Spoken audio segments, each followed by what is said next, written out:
capítulo 35.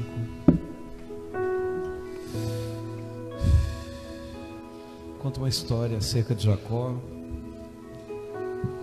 Mas eu não vim só contar uma história. Eu acho que se nós não conseguirmos aplicar a Bíblia nos dias de hoje, na nossa vida hoje, ela não tem nenhuma serventia para nós acerca de história de quem já viveu, já passou. Eu acredito sinceramente que Deus conhece teu coração, Ele sabe exatamente o que você precisa ouvir, o que você precisa receber. Aleluia. Deus não te traria nesse lugar se Ele não quisesse falar com você. Diz assim, em Gênesis 35, e no versículo 2, diz assim: então disse Jacó à sua família e a todos os que com ele estavam: lançai fora os deuses estranhos que há em vosso meio, purificai-vos e mudai as vossas vestes, levantemo-nos e subamos a Betel, farei ali um altar ao Deus que me respondeu no dia da minha angústia e me acompanhou no caminho por onde eu andei. Aleluia. Sabe, Jacó, ele tem uma história fantástica para nós. A história de Jacó é uma história de um homem que enganou seu irmão, nasceu enganando o seu irmão, que aceitou a proposta de sua mãe para enganar o seu próprio pai e receber a primogenitura, que era bênção sobre o primeiro, que não era ele. E ele fugiu, e quando ele fugiu, ele foi parar na casa do seu tio Labão, onde ele foi enganado. E ele foi enganado por 2 vezes, até que ele conquistou o direito de ter como esposa Raquel. E ele teve Raquel e Lia. E depois ele traiu Labão, tomando suas ovelhas, deixando as malhadas para ele, pegando as fortes para si mesmo. Roubou suas filhas e seus netos e fugiu na calada da noite. Foi parar no deserto e foi encontrado por Labão. E quando ele foi encontrado por Labão e ergueram uma coluna de divisão entre eles, uma família dividida. Labão foi embora, deixou Jacó ali, e Jacó fugia da face de seu irmão Esaú, porque ele havia traído ele. Fala de traição, fala de família, fala de engano, fala de erro, mas fala de perdão, porque no meio disso tudo, ele passa a sua família no Val de Jaboque, ele deixa a sua família depois do ribeiro, e ele reconhece que ele tem uma luta com Deus agora. Ele diz: olha, até aqui vocês vieram comigo, eu ergui um altar, mas agora tem um momento que eu tenho que ficar sozinho com Deus, porque eu errei demais, e eu reconheço que os erros são meus. Esses erros não são da minha casa, não são da minha família, não são das pessoas que vieram comigo. Eles podem até ter cometido os seus erros, mas eu tenho os meus particulares com Deus e eu preciso resolver. E Jacó, ele passa a sua família, ele passa seus bens, ele passa tudo do ribeiro. E o ribeiro fala de água, e água é palavra. E aí ele vai sozinho, ele coloca uma pedra como travesseiro, ele deita a cabeça sobre aquela pedra, num lugar chamado Peniel. E ele tem um sonho, e nesse sonho ele vê os anjos subindo e descendo numa escadaria que dá no céu. E ele diz: o Senhor está nesse lugar, e eu não sabia. E desce um anjo, e é o próprio Senhor, só que em teofania, da maneira como ele pode aparecer para nós, que nós não venhamos a morrer. E luta com Jacó a noite toda. E de manhã ele pergunta para Jacó: qual é teu nome? O nome Jacó significa enganador. E o anjo pergunta: qual é teu nome?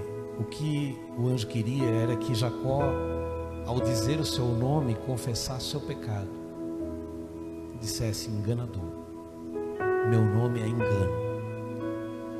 E aí ele fere a coxa, e quando ele fere a coxa de Jacó, no meio dessa luta, ele muda a caminhada de Jacó, a maneira como Jacó se comportava ao caminhar.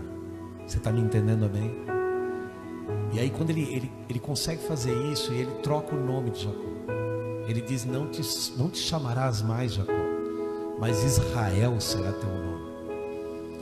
E ele constitui sobre Jacó um nome que é o nome da nação santa de Deus. Tudo isso porque por causa de atitude. E eu vim aqui hoje falar com você acerca de atitude. Atitude de reconhecer erros. Atitude de reconhecer aonde foi que eu caí. Porque nós temos, é comum, nós não temos nada para te oferecer, só a salvação. E talvez seja por isso que muitas vezes a igreja está tão vazia, porque as pessoas ainda estão buscando coisas.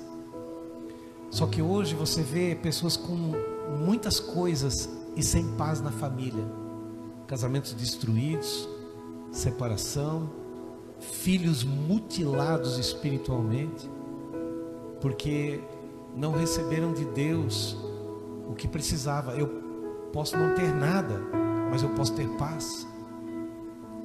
Eu posso não ter nada, mas eu posso ter união. Eu posso não ter nada, mas eu posso ter vida. E tudo aquilo que me faltar, eu posso buscar se eu estiver em paz. Eu me lembro de um dia que eu conversava com um rapaz e ele falava para mim assim: eu não tenho meu porto seguro. Eu preciso atracar meu barquinho no final do dia, amarrar a cordinha no cais e sair do ambiente que pode a qualquer momento virar o vento e ser tempestuoso. O meu barco pode ficar balançando, mas eu preciso sair do meu barco, caminhar pelo cais e ter um porto, um lugar onde eu descanso.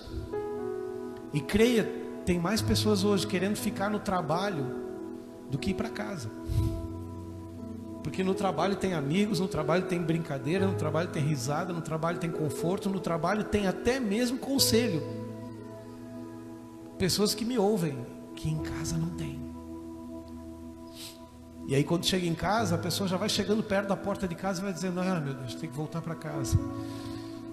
Porque ao invés de ser o meu porto seguro, é o lugar do desânimo, é o lugar da discórdia, é o lugar da acusação, da condenação, é o lugar do apontado dedo, é o lugar da separação.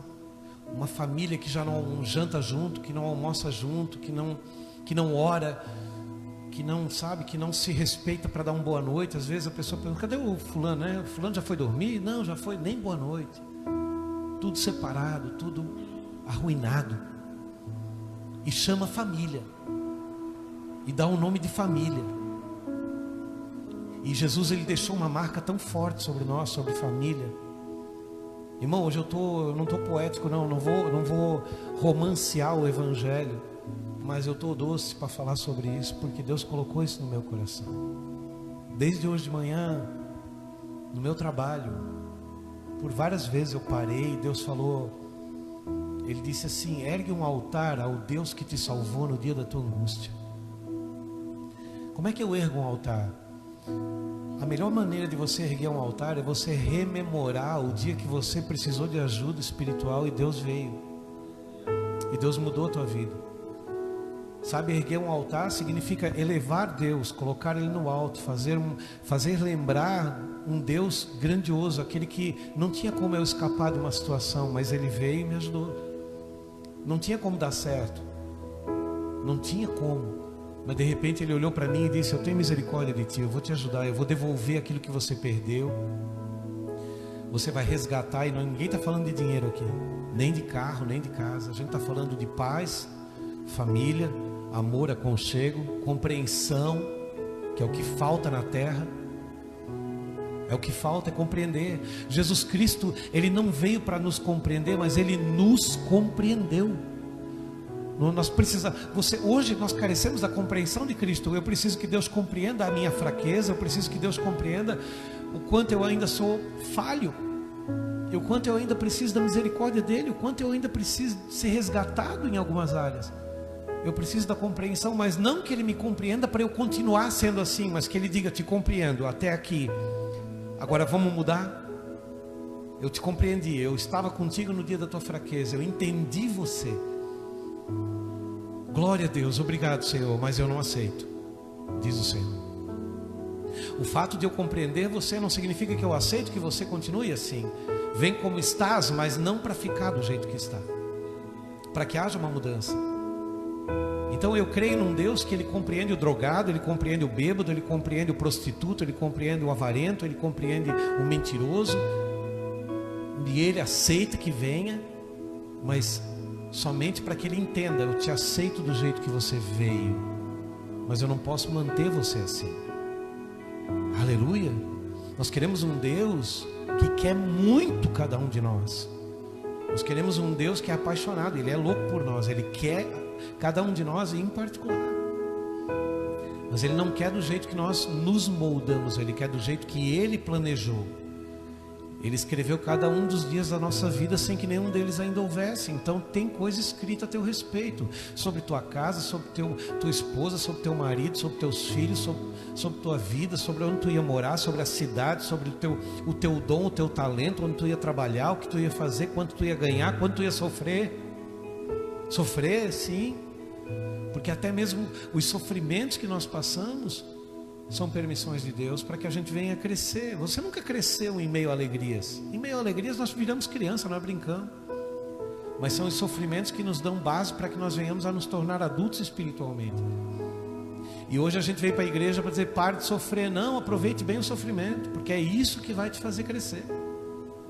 Aproveite seu sofrimento como se fosse a coisa mais maravilhosa da sua vida. Dê um grande sorriso e diga: que bom que eu estou sofrendo, pelo menos eu vou crescer. Porque se eu não sofro, se eu não passo por uma aflição, o que diz a Bíblia? Quando passares pelas águas, elas não te afogarão. Quando passares pelos rios, eles não te submergirão. Quando passares pelo fogo, ele não arderá em ti. Mas ele não te isentou de passar, ele só te isentou de morrer afogado, de morrer queimado. Ele não disse: você não vai passar, ele disse: quando passares. Tem que passar, pastor? Tem que passar. Irmão, eu vim para o Evangelho porque eu fali uma empresa. Eu não vim para o Evangelho porque de repente eu acordei e falei: oh, eu quero ser pastor. Não, eu fui para a igreja porque eu queria recuperar uma empresa. E eu não ganhei a empresa de volta. E hoje, se você vier e disser: eu tenho a empresa para te dar, foi Jesus que mandou. Você foi o diabo. Eu não quero mais a empresa, eu quero continuar no Evangelho. Por quê? Porque através do Evangelho eu descobri o quão rico eu sou e não sabia. Rico de misericórdia, rico de amor, rico de paz, rico de temperança, rico de domínio próprio, rico em coisas que Deus me deu. Aleluia. Então hoje o nosso trabalho na igreja é ensinar as pessoas a baixar o dedo que está apontado e estender a mão que está encolhida. Perdoar, irmão. O princípio do Evangelho e o princípio da igreja semear é perdão. Você pode passar na igreja durante 1 ano, 2 anos, 3 anos, 5 anos, 10 anos, se você continua com uma amargura no teu coração, se você continua irado, se você continua ainda tendo inimigos, se você continua ainda, sabe, mastigando ira, você não aprendeu o que é o Evangelho de nosso Senhor Jesus Cristo. Ele estava na cruz, pendurado, totalmente cortado. Ele havia recebido chibatadas, ele estava todo mutilado, sangrando, morrendo. De repente ele puxa o fôlego, o diafragma dele estava esmagado. Você imagina os braços erguidos e o peso do corpo em cima do diafragma. Ele não conseguia nem respirar. Ele tinha que fazer força com os braços nos pregos e puxar. E na volta do ar é que ele podia falar. Isso foi explicado por um médico numa convenção cristã. E na volta é que ele podia falar. Quando ele puxava, quando ele voltava, ele dizia: perdoai, Pai, eles não sabem o que fazem. E voltava para o estado natural dele. Um homem que sugere perdão numa cruz, ele não vai aceitar uma pessoa irada, ele não vai aceitar discórdia, ele não vai aceitar argumento para não perdoar, ele não vai aceitar ira. Sabe, nós devemos voltar. Tem algum momento da tua vida, eu explicava isso para um casamento destruído. Eu olhava para o homem e dizia assim: lembra quando você olhou para ela pela primeira vez? Ele foi lá, mas aconteceu tanta coisa, esquece a caminhada. O que você planejou naquele dia?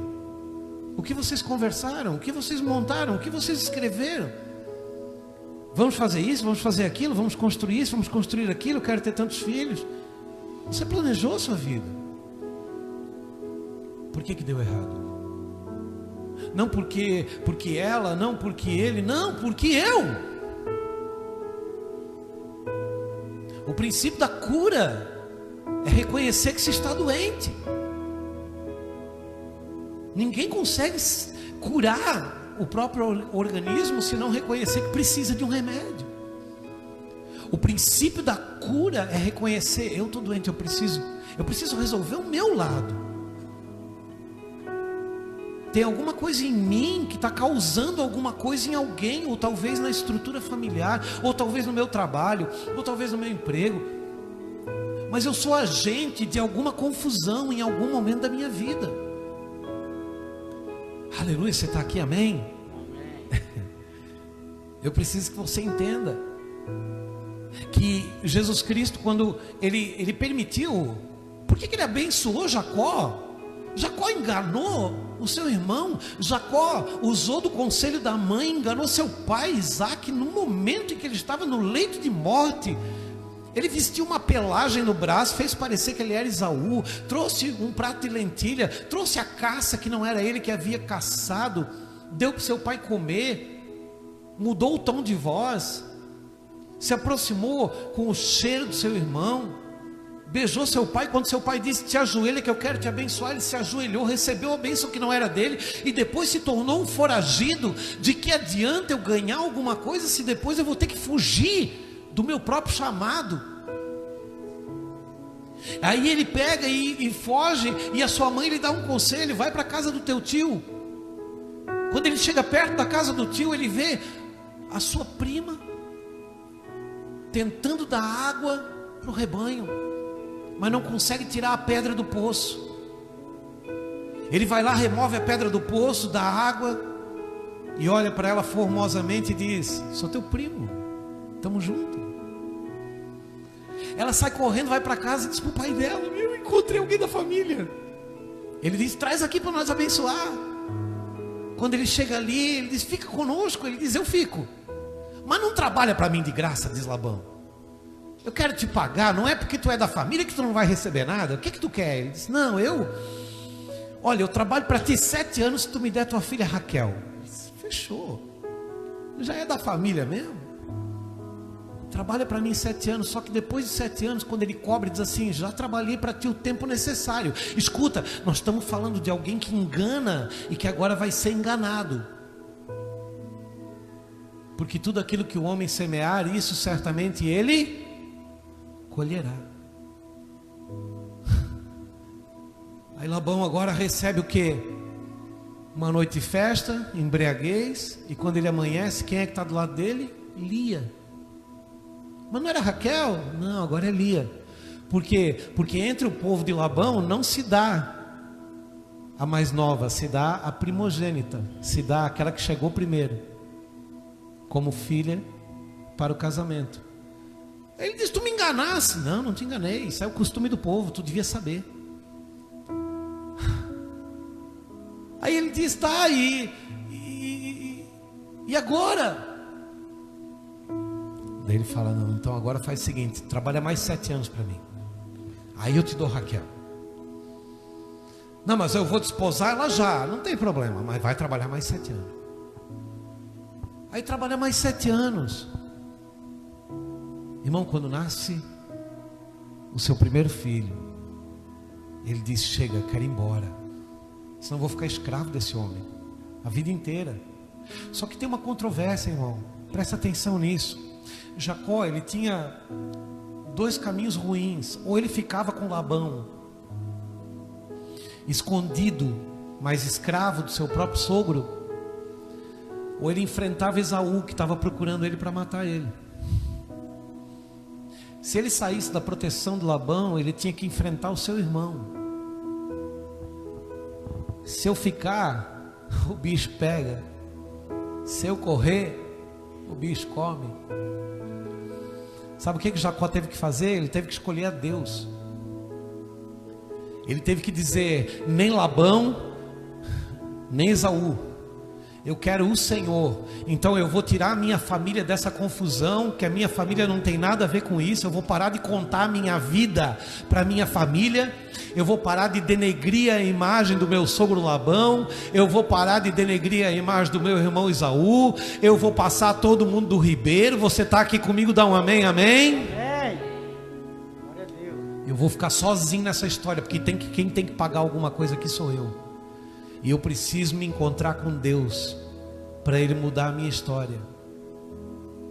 Ele passa a família do ribeiro, coloca para o lado de lá, passa seus bens, vai sozinho, e ele deita a cabeça numa pedra. Sabe o que é a pedra na Bíblia? Jesus. A Bíblia diz que ele usou uma pedra por travesseiro, e recostando a cabeça numa pedra, pegou no sono e teve um sonho. Você quer sonhar com a salvação? Tem que deitar sobre a pedra angular de esquina, a rocha eterna, Jesus Cristo, aleluia. É Ele que vai dar mudança para isso. Pastor, não é meio poético? Não, é certo como a luz está aqui. Aí quando ele acaba, quando ele é ferido, quando ele muda a sua realidade, quando ele é tocado, quando seu nome é mudado, agora ele vai ao encontro de Esaú. Ele manda o mensageiro e diz: vai à frente e vê se meu irmão está vindo. E aí o mensageiro volta e diz: teu irmão está a caminho, e vem com um exército. Ele diz: pega tudo que eu tenho, moedas, vaca, gado, bode, jumento, pega tudo que eu tenho e vai à frente, presenteia meu irmão. Diz para ele que tudo é dele, porque nada me pertence, porque eu tomei dele. Quando chegam à frente, o irmão diz: não quero nada do que é dele. Cadê ele? Eu fico imaginando Jacó vindo um pouquinho atrás, manquinho, dizendo: estou aqui, não me chama mais Jacó não. Ele se prostra diante do seu irmão e diz: errei contra ti, preciso da tua misericórdia. Se por acaso estiver no teu intento me matar, me mata, mas eu já me consertei com o Senhor, então agora eu só preciso me consertar contigo. Você não vai conseguir se consertar com pessoas se você primeiro não aceitar o Senhor, aceitar o caminho que Ele está te dando. Não é vir na frente e dizer: eu te recebo. Não, é você que tem que ser recebido por Ele, não Ele ser recebido por você. A gente diz: vem aqui aceitar Jesus. Será que Jesus te aceitou? Será que Ele me aceitou? Aleluia. Aí Jacó chega na frente de Esaú. Esaú salta do seu, quero crer que era um cavalo ou um camelo, não sei, e dá um abraço no seu irmão, e os dois choram, e os dois começam a conhecer as famílias. Esse aqui é meu filho, esse aqui é minha mulher, tua cunhada, esse aqui é o... E formam uma família de verdade. Esaú tinha riquezas, Esaú tinha exército, Esaú tinha tudo que ele queria, independente da bênção da primogenitura, porque a bênção verdadeira, ela não é dada por um homem, ela é dada por Deus, e ele já estava abençoado desde o ventre de sua mãe.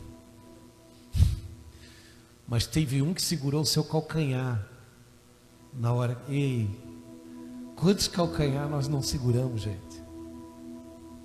Quanta gente passou por nós demos uma seguradinha no calcanhar, julgando, falando. Quem sabe se nós não precisamos agora passar a nossa família e dizer assim: gente, tá ruim aqui em casa, tá tudo errado, né? Então passa vocês esse ribeiro. Eu vou ficar sozinho com Deus um tempo. Eu preciso me consertar com Deus. Eu fiz bobagem. Eu acho que eu fiz bobagem. Eu tenho uma frase que ela não é dita por um homem, ela é dita para todo homem que chega perto de mim e que muitas vezes traz acusação e condenação na sua família. Então não é uma frase singular, particular. É uma frase que eu dou para todo homem que chega perto de mim com julgamento sobre sua casa, que diz assim: daquilo que você tem coragem de fazer, você tem pouca resistência para suportar. Às vezes, um homem ele tem coragem. Eu vou falar dos homens por quê? Porque quando Deus entrou no jardim para cobrar o pecado de Eva, Ele chamou Adão. Ah, mas Eva pode pecar? Ei, escute, nós viemos primeiro. Quando Deus diz assim, ó, se tua mulher pecar contra ti e ela for pega em flagrante em adultério, podes dar carta de divórcio. E por que não fala que a mulher pode dar carta para o homem? Porque na cabeça de Deus nem é concebível que o homem traia a mulher. Nem passa pela cabeça de Deus que o homem caia em adultério. Deus diz assim, ó, se apenas olhares para uma mulher e a desejares no teu coração, já adulteraste com ela. E por que não fala o contrário? Se uma mulher olhar para um homem e desejar o homem no seu coração? Porque na cabeça de Deus, o homem é que não pode fazer isso, o homem é que não pode sentir isso, o homem é que está fadado à santificação, porque é através do homem que se santifica o lar. As cobranças são para o homem, não é? Isso não está liberando a mulher. Isso está dizendo para a mulher: assim como teu marido é santo, assim sejas tu santa. Assim como teu namorado, assim como teu cônjuge, assim como teu companheiro é santo. Pastor, mas ele não é. Aí nós vamos lá para a ressalva que Paulo deu para nós, graças a Deus, que diz: a mulher crente santifica o marido não crente, e o marido crente santifica a mulher não crente. Aleluia! Então eu preciso entender que se eu tenho uma fraqueza dentro de casa, puxa vida, eu tenho um cônjuge que não vai nem, parece aquelas malas de rodinha, você já carregou?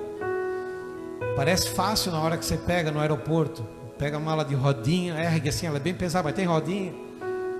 Aí você começa a caminhar e não acha mais o guichê para poder fazer o check-in. E aquilo vai ficando pesado, chega uma hora que você levanta a mala e diz: deixa eu dar um tempo aqui, dar uma descansada. Que até uma mala de rodinha, com o tempo ela fica pesada. E aí eu preciso entender que as pessoas muitas vezes se tornaram malas com rodinha. Quando tem rodinha ainda vai, né, irmão?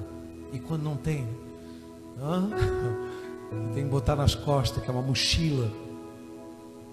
Mas se foi Deus que colocou no teu caminho, suporte um pouco mais. Escuta, gente, eu quero Deus. Só levanta a mão quem quer Deus, por favor, levanta a mão só quem quer Deus. Aleluia. Então escuta uma coisa. Aleluia. O Thiago já levantou as duas, né? Eu também.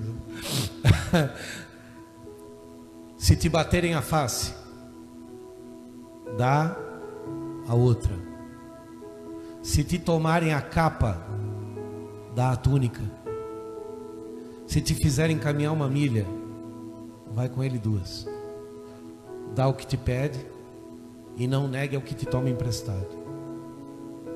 Porque essa é a lei. Para que te tornes filho do teu Pai que está nos céus. Aí depois Jesus vem e diz assim: tudo aquilo que pedires ao Pai, para Ele ser meu Pai, eu tenho que ser o seu filho. E como é que eu vou ser o seu filho se eu ainda estou com o coração amargurado e cheio de vingança? Tudo aquilo que pedires ao Pai, em meu nome, vô-lo será concedido. Por que as pessoas pedem e não recebem? Porque não são filhos. E Deus só atende o pedido de um filho. E por que não são filhos? Porque não perdoam. Mas o Senhor não sabe o que aquela pessoa me fez. Eu sei o que fizeram com Jesus. E sei que Ele perdoou. Então, se o que fizeram contigo é maior do que uma crucificação que leva até a morte e morte de cruz, então você tem razão de ficar muito magoado. Mas se não chega a esse ponto, dá para perdoar. Aquele que ensinou a perdoar 70 vezes 7, ele é capaz de perdoar milhares de vezes mais. Irmão, conjectura comigo, eu sempre falo isso nessa igreja.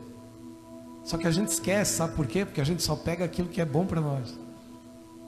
Quando acaba o culto, a gente dá uma peneirada e diz assim: eu só vou levar isso. Você já entrou numa verdureira, você diz: a laranja está bonita, mamão madurinho, mas hoje eu só vou levar limão. Você gostou de tudo, mas você só levou o que você precisava, ou às vezes o que o dinheiro dava. Querido, é impossível perdoar uma pessoa no mesmo dia, pelo mesmo pecado, 490 vezes. Jesus falou para perdoar 70 vezes 7, isso é 490 vezes, o mesmo pecado, no mesmo dia. A pessoa peca contra ti, perdoa, perdoa. Ela peca de novo, o mesmo pecado. Me perdoa, perdoa. Irmão, se começar às 8 horas da manhã, quando chegar meio-dia, você vai dizer: ai Deus, chega, não te perdoo mais. Nem você vai suportar. Então o que Jesus estava ensinando? Se é tão difícil e isso jamais vai acontecer, o que ele queria ensinar? Ele queria ensinar a perdoar? Não, ele queria ensinar a não se ofender. Jesus queria ensinar o impossível. Ele queria dizer: não se ofenda, não se magoe, não se machuque. Considere que nós podemos fazer coisas piores do que aquilo que estamos acusando. Nós somos capazes de fazer coisas piores do que aquilo que estamos condenando. Nós somos capazes, eu sei disso. Eu já fui impuro ao ponto de pensar acerca de pessoas aquilo que depois, quando pensaram de mim, eu falei: que injustiça. Mas eu já tinha feito com outros.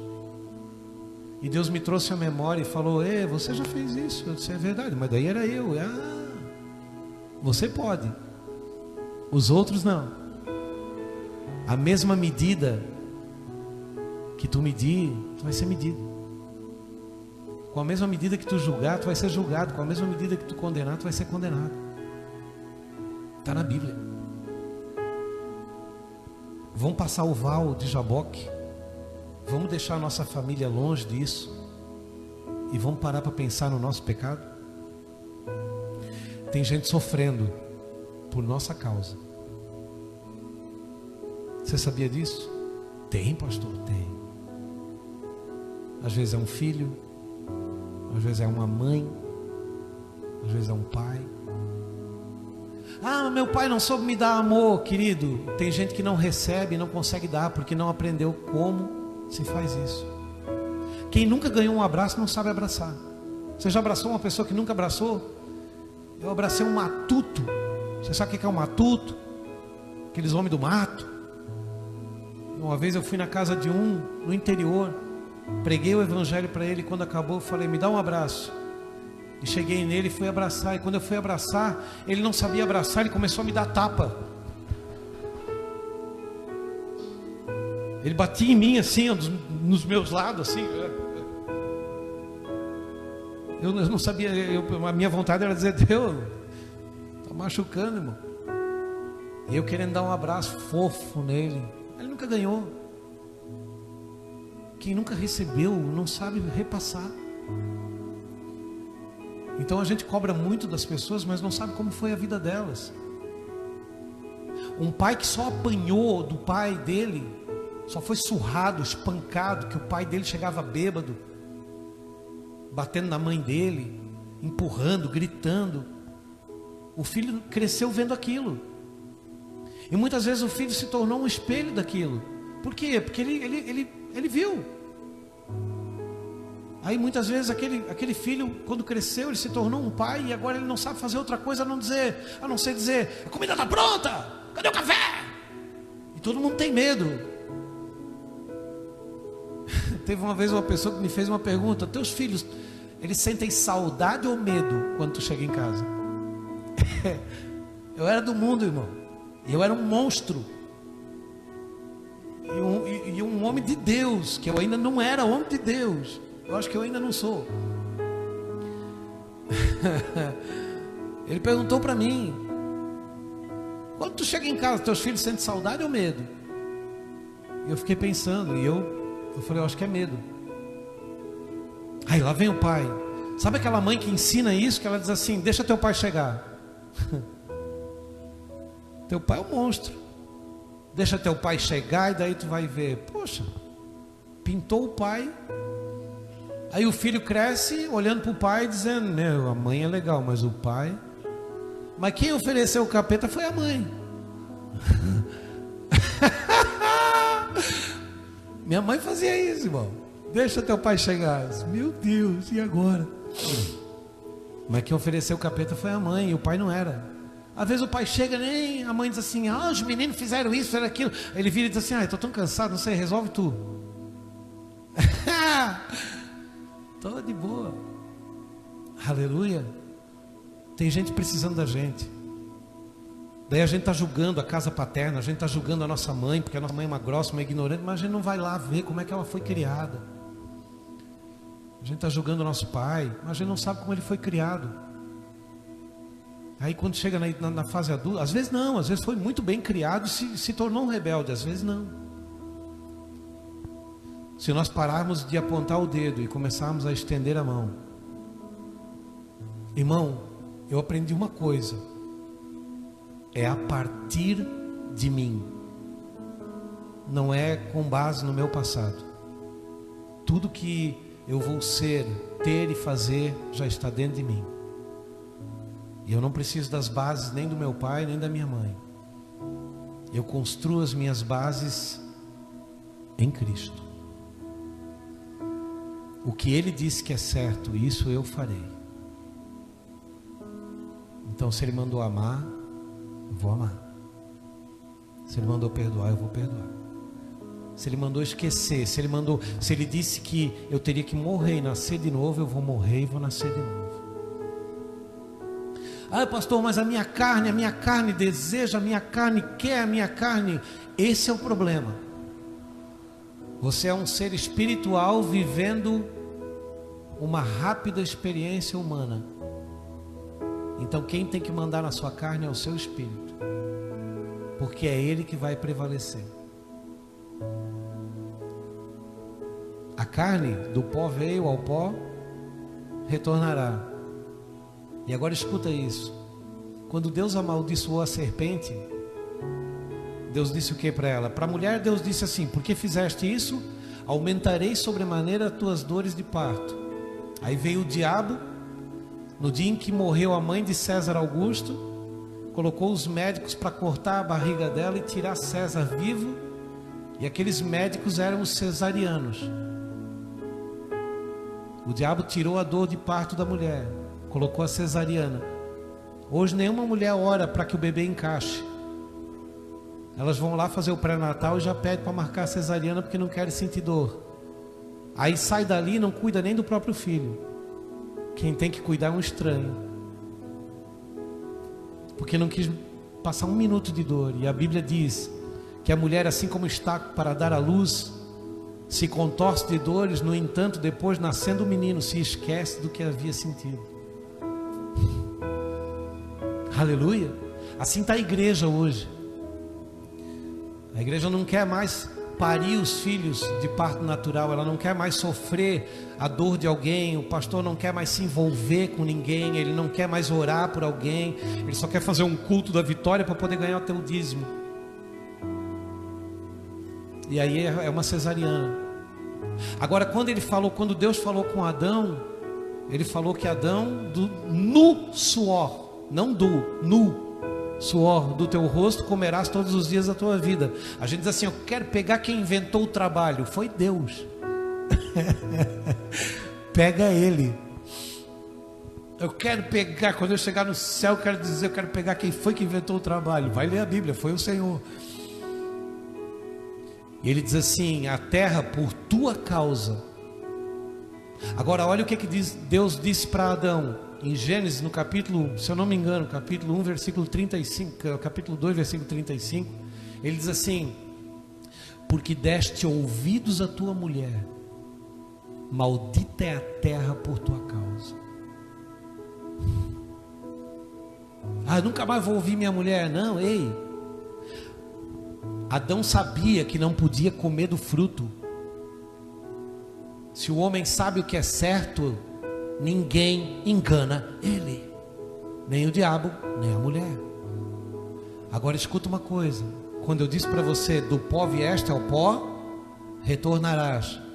O que Deus disse para a serpente? Sobre o teu ventre rastejarás todos os dias da tua vida, e pó comerás. Nós podemos ser alimento do diabo. É só a gente começar a pecar, que ele encontra a gente.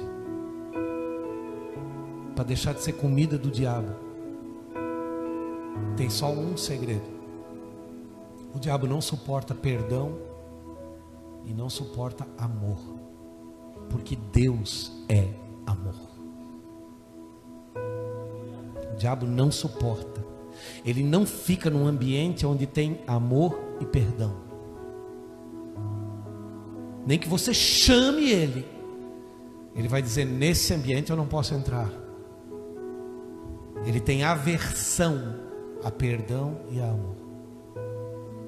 Pastor, como é que eu faço para expulsar o demônio? Você sabe quantas expulsões eu fiz aqui dentro da igreja? Me ajoelhando do lado da pessoa possuída e dizendo: nós te amamos, sai agora. Eu informava o diabo, eu dizia, eu pegava aqui, se tem alguém com o nome de Maria aqui, esquece. Eu pegava aqui, me ajoelhava e dizia assim: diabo, nós amamos a Maria, ela é nossa. Nós perdoamos a Maria, ela é nossa. Aquela mulher, quando ela voltava, ela dizia: onde é que eu estou? Está na casa do Pai. Você está aqui comigo, amém? Amém. Quer derrubar o diabo? Ame e perdoe. Pastor, lá em casa o demônio se levantou. Ame e perdoe. Pastor, lá em casa está faltando até comida, pastor. Não sei o que Deus está dando tudo errado. As contas se embolaram tudo, não está dando para pagar. O dinheiro entra dia 5, dia 7, não tem mais nada. O carro só quebra. Eu não sei mais o que fazer. Oração ninguém consegue fazer, porque a gente está vivendo uma vida de inferno. É briga de manhã, é briga de tarde. Ninguém mais pode se olhar na cara. Ame e perdoe. O diabo vai levantar e vai dizer: ah, chega, eu vou procurar outra família. Essa aqui não dá. Para. Antes de falar, você pode pensar. Retém tudo aqui, ó. Porque se cair aqui, você vai ter que tomar uma atitude aqui, ó. Então para tudo aqui. Se eu não vou ficar irado, vou descansar. Eu sei que Deus está no controle da minha vida e vai dar certo em nome de Jesus. Vou amar, vou perdoar. Eu também podia ter errado, eu também podia ter sido comigo. E daí? Eu não ia querer que me perdoasse? E se fosse comigo? E se fosse eu que tivesse bebido, perdido a cabeça, batido, me prostituído, errado, enganado? E se fosse eu que tivesse tomado dinheiro à usura? Se fosse eu que tivesse corrompido, roubado? Eu não ia querer perdão? Eu não ia dizer: ah, errei, alguém me perdoa. Se colocar no lugar dos outros, a gente diz assim: ó, nunca se coloque no lugar dos outros. Cada um tem a sua vida, cada um tem a sua dor. Ei, a Bíblia, sabe o que a Bíblia diz? Irmão, lembrai-vos em meio às vossas aflições dos vossos irmãos que estão pelo mundo sofrendo coisas maiores e piores. Deus está dizendo assim, ó: te compara a quem está sofrendo, porque o sofrimento de outras pessoas ainda é maior do que o teu. Aleluia. Aleluia. Deus. Às vezes a gente está em casa reclamando do bife de novo, ovo de novo, macarrão, bom. A gente está lá reclamando, bife, ovo de novo, não acredito, o que vai ter de novo? Omelete? E tem uma criança dentro do mercado pegando na calça do pai, dizendo: o pai, compra um ovo. E o pai dizendo: Deus, pai, não tem dinheiro. Aleluia. Aleluia. Isso é igreja. Fora disso eu não acredito em mais nada. Isso é o Evangelho de nosso Senhor Jesus Cristo. Fora isso, eu não acredito em mais nada. Amém.